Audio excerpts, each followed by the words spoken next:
देखिए, आप जानते हैं कि पिछले साल के अंत में 4 स्टेट्स में हम लोगों ने इस प्रकार का ड्राई रन किया था।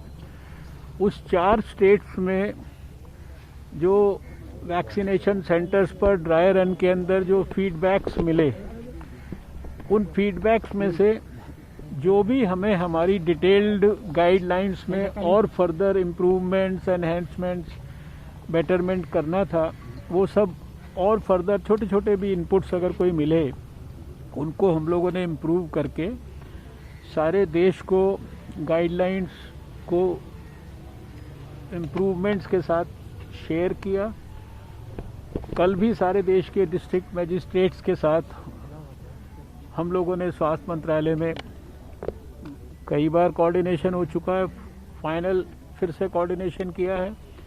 और आज पूरे देश में सभी स्टेट्स में और सभी यूनियन टेरिटरीज में लगभग 119 डिस्ट्रिक्ट्स में इसी प्रकार के 260 ऐसे स्थान जहां की वैक्सीनेशन जब शुरू होगा वहां पर लोगों को वैक्सीन दी जाएगी, वहां पर इसी प्रकार का ड्राई रन या इसी प्रकार की मॉक ड्रिल, जिसमें लगभग वो सब काम जो बारीक से बारीक चीज़ें भी हो सकती हैं, उनको ट्रायल के रूप में किया जा रहा है और उसका विश्लेषण, उसको देखना, एक्सेप्ट एक्चुअल वैक्सीन को देने के अलावा सारे काम किए जा रहे हैं। और उसी कॉन्टेक्स्ट में आज दिल्ली में भी ये एक्टिविटी 3 स्थानों पर हो रही है, जिसमें से एक स्थान ये गुरु तेग बहादुर अस्पताल है, जिसमें यहाँ का जो वैक्सीनेशन की जो प्रक्रिया चलेगी, जो बेनिफिशरीज पोटेंशियल हैं, हमारा कोविन प्लेटफॉर्म कैसे काम करेगा, कैसे लोग आकर वेटिंग रूम में बैठेंगे, कैसे वैक्सीनेशन लेने के बाद वो ऑब्जर्वेशन के अंदर बैठेंगे, आधा घंटा ऑब्जर्वेशन में उनको रखा जाएगा, कैसे अगर कोई एडवर्स इवेंट होता है फॉलोइंग वैक्सीनेशन, उसको मैनेज करने के लिए क्या इमरजेंसी व्यवस्था है, क्या उसके लिए इमरजेंसी किट्स हैं, एड्रेनलिन दवाई है, उसको शिफ्ट करने के लिए, उसके लिए एक्सपर्ट्स के लिए ये जो जो व्यवस्थाएं हैं, ये सारी चीज़ों को आज, और जो फिर वैक्सीनेटर्स और उनके साथ जो उनके हेल्पर्स हैं, उनको भी डिजिग्नेटेड काम दिया गया है, नंबर 1, नंबर 2, 3, 4 करके अलग अलग सबके काम हैं, वो भी हम लोगों ने यहाँ पे एसेस करने की कोशिश की है। और मुझे पूरा विश्वास है कि जब वैक्सीनेशन की प्रक्रिया शुरू होगी तो सारे देश में हम लोग ने पिछले समय में काफ़ी विस्तार से, यानी करीब 2000 से ज़्यादा तो मास्टर ट्रेनर्स को डेवलप किया है। मास्टर ट्रेनर्स के बाद सभी स्टेट्स और यूनियन टेरिटरीज़ के अंदर जो है ट्रेनिंग की है। डिस्ट्रिक्ट लेवल पर जो है ऑलमोस्ट सभी डिस्ट्रिक्ट्स में 700 से ऊपर डिस्ट्रिक्ट्स में 750 डिस्ट्रिक्ट्स में ट्रेनिंग्स वगैरह डिटेल में कंप्लीट हो चुकी हैं। ब्लॉक लेवल पर जो एक टीम है एक वैक्सीनेशन सेंटर की, जिस प्रकार से इलेक्शन की प्रक्रिया में हर एक जो इलेक्शन का बूथ होता है उसकी टीम को ट्रेन किया जाता है, उस प्रकार से इन सबको भी ट्रेन किया गया है।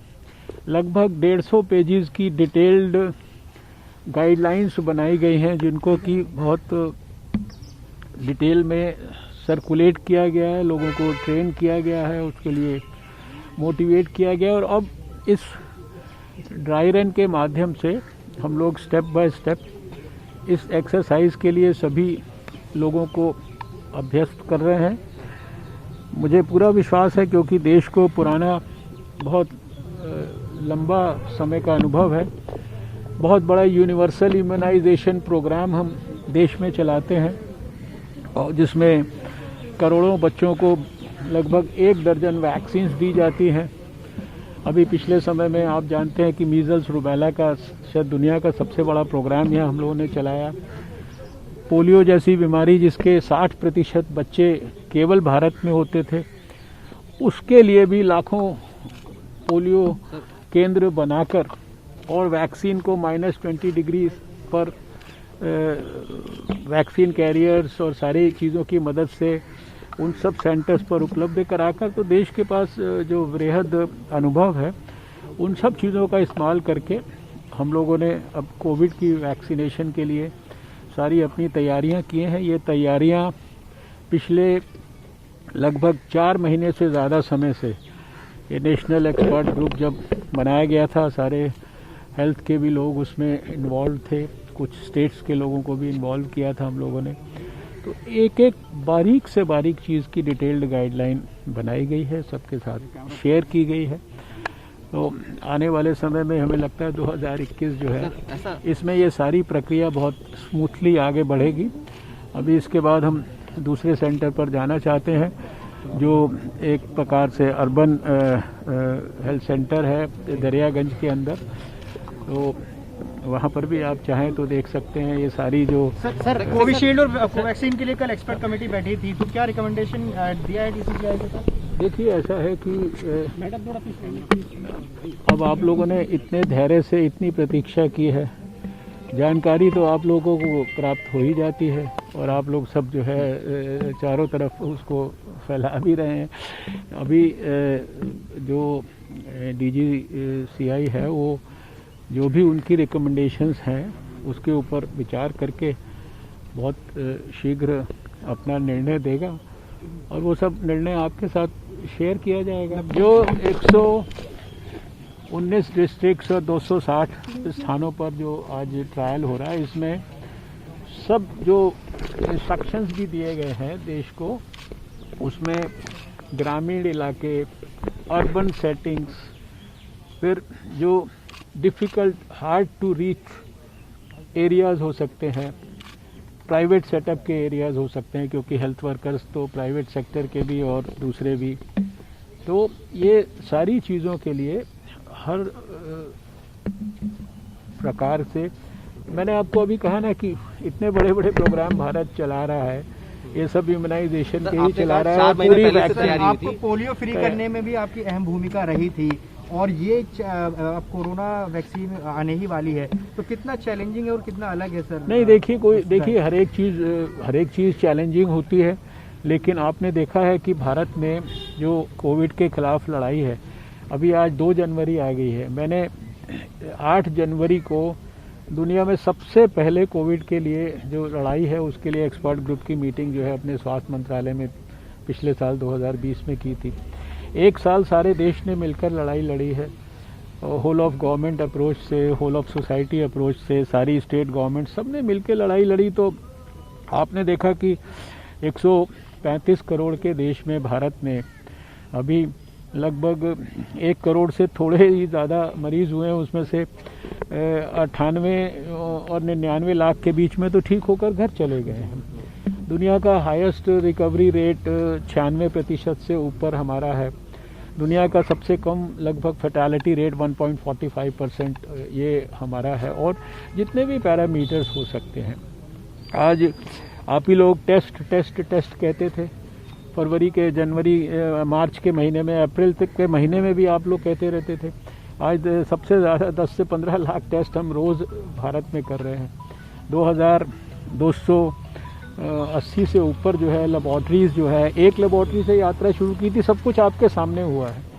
PP किट्स के बारे में, N95 मास्क के बारे में, जो वेंटिलेटर्स के बारे में, ड्रग्स के बारे में, सब चीज़ों में जो आप तकलीफ़ों की चर्चा आप ही लोग करते थे ना मार्च के महीने में, वो सारी चीज़ों को पार करके और भारत ने सारे दुनिया को ये चीज़ें अब एक्सपोर्ट करने की स्थिति में आ गए।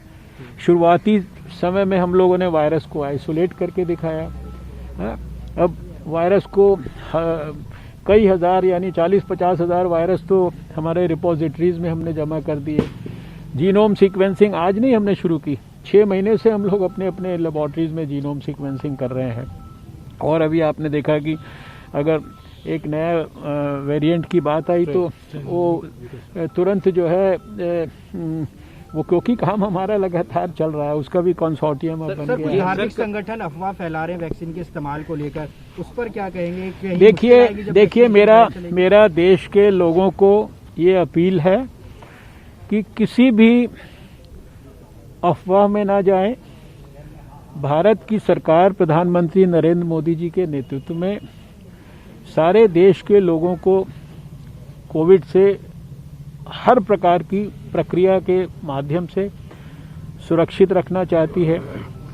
वैक्सीन का डेवलपमेंट भी उसी प्रक्रिया में से एक प्रक्रिया है और शायद सबसे प्राइम हम लोगों का क्राइटेरिया अगर है तो वैक्सीन के ट्रायल्स में वो सेफ्टी है, एफिकेसी है, उसकी इम्यूनोजेनिसिटी है और इनमें से किसी भी चीज़ के ऊपर कोई कॉम्प्रोमाइज़ नहीं है। ये अनुभव पहले भी आया है जब भी बड़े वैक्सीनेशन के प्रोग्राम्स हुए।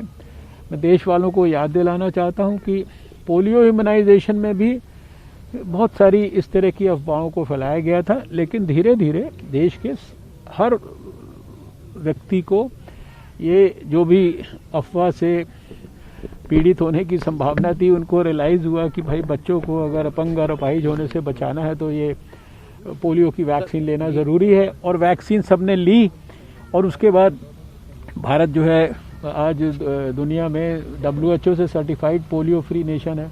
सर्टिफिकेशन मिले हुए भी 6 साल हो गए और आखिरी केस हम लोगों ने 2011 में देखा था, 13 जनवरी को देखा था हावड़ा के अंदर। इसलिए देशवासियों से अपील है कि ये वैक्सीन आपके स्वास्थ्य की रक्षा के लिए है। इसके बारे में कोई भी किसी प्रकार के भी अपने माइंड में मिसकंसेप्शंस ना बना के रखें।